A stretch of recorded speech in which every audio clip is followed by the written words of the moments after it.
brother. How are you?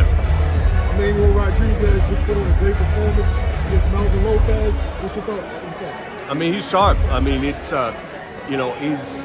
he's fun to watch just because of a lot of action, good skills. He's a good all-around fighter. What were your thoughts on the card overall as a whole, man? I mean, look, you never expect 2 first-round knockouts, especially in what were 2 pretty evenly matched fights. But that's why we love the sport.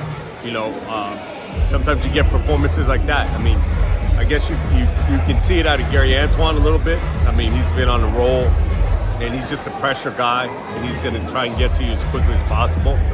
Maestre, I mean, look, people were really high on Trayvon Marshall. That's a bit of a surprise. But look, Trayvon's still young. He's got a lot of boxing left in him. It's not the end by any means. And Maestre, it's a big statement for him. He's an older guy, ton of amateur experience, couple Olympics under his belt. And that's a real signature win. Maybe puts him at a different level. And just last question on this card: What are your thoughts on Marcus Brown moving up to cruiserweight, man? That was a little bit of a shocker, but what are your thoughts on that? Yeah, I mean, it remains to be seen. Let's see how he settles into the weight. It's a big jump, but I'd like to see him against some top level competition before we see we can really conclude how he is at that weight. Gotcha. You see Matias at the fight. Gary Antoine put on a spectacular performance. Is that something we can expect down the road? I love that fight. I mean, you want to talk about fireworks? That's absolutely a fight that I think any fight fan would love to see. So, you don't see Matias at a lot of fights. I think that the fact that he's here is saying something. So, switching gears, man, a lot of people, a ton of people were, when you looked at Spence versus Crawford, everybody, including yourself, was just like, look, man, that's a 50-50 fight, man. It could go either way. Outside of that first round, it was really just all Crawford, man. Mm-hmm. Just how surprising was it for you to see sitting ringside, man? Oh, I'll be completely honest. I was shocked. I think a lot of people were shocked. Not everybody. There were people who said that it would be a decisive Crawford win, and they were right.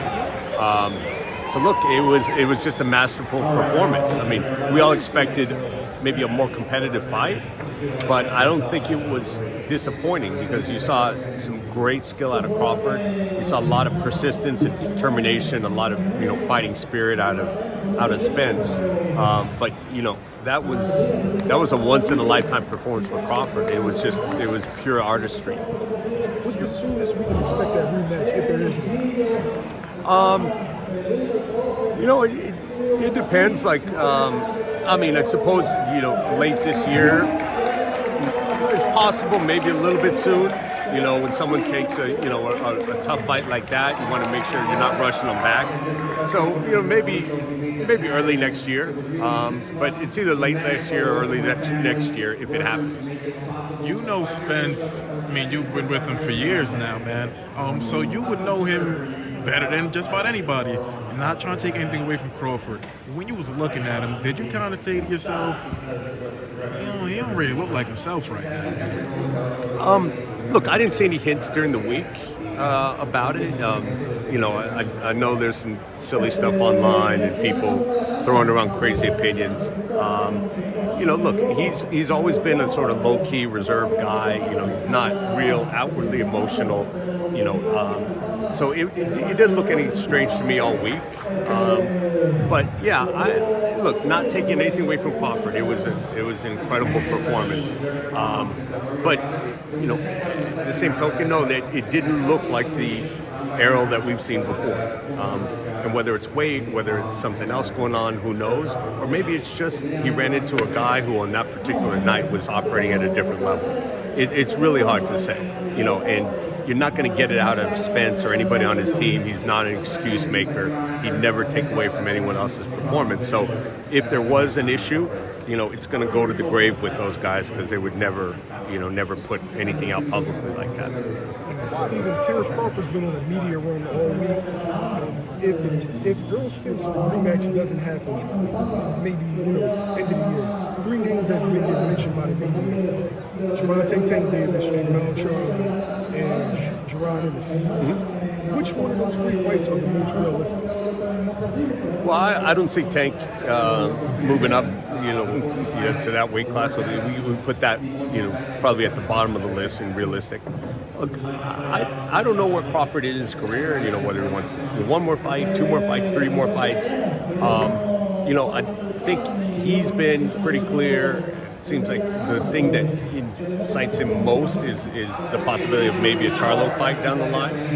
If he's willing to wait to see what happens with Canelo and how that plays out. I love the Boots fight. I think it's the best fight that can be made in the welterweight division.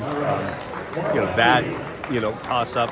You put Thurman, Boots, and Crawford in the mix. Any 2 of those 3 guys is a top tier fight. But I would say there's probably. Look, I haven't spoken to Crawford about it or his team. Just look at what he's been saying publicly. It seems pretty clear. I would say that his preference probably is Charlo, and then if that can't happen, then a big fight at 147. Speaking of Tank, are we going to see him before the year out? That's something that he definitely wants. Calvin was here. Talked to Calvin. He's getting back into it. Like I said, it depends on where he's at physically. Being out of the gym for a couple months, does take some adjustment. He's got to handle some business outside the ring. So yeah, I think his goal is to get back as soon as he can. If we can fit him in before the end of the year, we'll do that. If not, it'll be early next year. And is that rumor of Pitbull, is that looking something to be something that might happen? Look, it certainly, we haven't really talked about opponents yet. It's tough to talk about opponents when you don't have timing yet. But look, I've seen the same stuff you have, Colbert or Isaac Cruz or, the conversations really haven't started yet, because, we really got to figure out a date, and who will be available on that date. So right now it's all speculation. There's certainly nothing done. There's not anything that's sort of even loosely in place yet. What can you possibly do to get Terrence Crawford to fight Jaron? And granted, I know he's not scared of Jaron or anything like that, but Jaron's kind of in a tough spot where it's he seems to be a great fighter.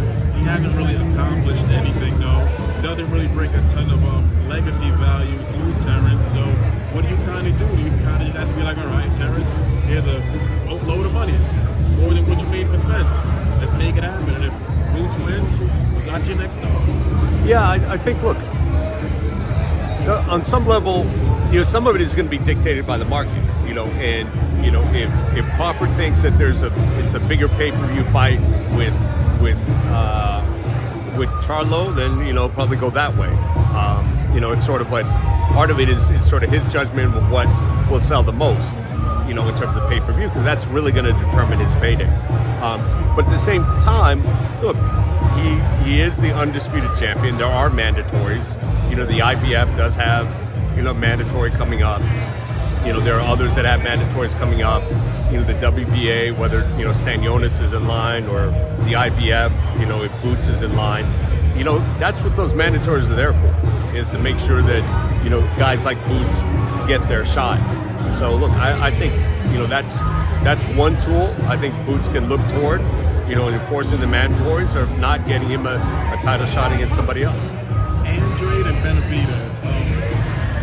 What made you guys stop on Andrade as an opponent for Benavidez? I think it's a great fight, by the way, but what made you guys go that route? Well, we had a lot of discussions without, giving away too much. There were Morel discussions. There were Munguia discussions. Munguia discussions didn't go very far. They were not interested in Benavidez at all. I think they're focusing on Berlanga for whatever it is. So, look, we've always said along the way, at 168, you can put any of these guys in, whether it's, Charlo once he gets to 168, or Benavidez, or Plant, or, or Andrade. And so, look, it really comes down to what's the quickest and easiest and best fight to make immediately, and that looks like it's going to be Andrade. Should the winner be in line and face Canelo Alvarez? I think so. Certainly, that would be a signature win for anybody there. And I think whoever wins in a Benavidez Andre fight has probably got the best case for the next Canelo opponent, 168. Okay, guys, thanks. Eddie Reynoso said that.